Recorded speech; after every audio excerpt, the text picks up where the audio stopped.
Sans patrimoine, sans talent, il n'y a pas de marché.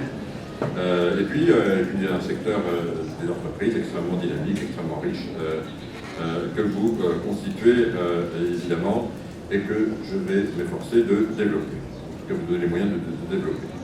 Alors pour ça, on a mis en place de nombreuses initiatives.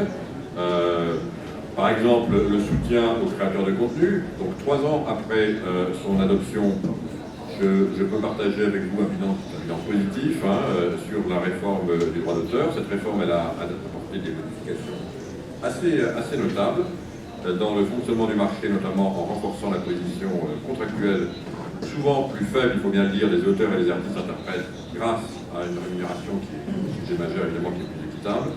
Sur le financement, c'est un point absolument majeur.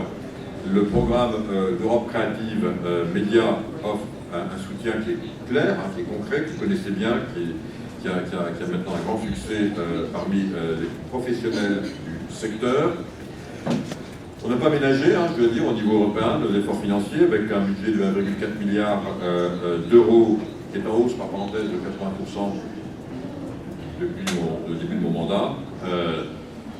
Les résultats sont là. D'abord, j'ai mesuré évidemment par rapport à la dynamique du secteur. Enfin, si j'en prends uniquement les films qui sont présentés à Cannes, je pense que c'est un indicateur aussi.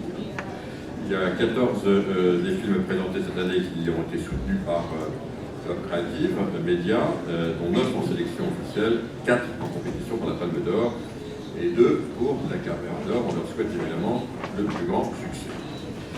Alors on parvient également à renforcer nos entreprises et à stimuler l'investissement dans le cadre du nouveau dispositif que vous connaissez aussi, je crois, assez bien maintenant, Média Invest. Je l'avais lancé du reste il y a 1 an, je pose pratiquement ici même à Cannes.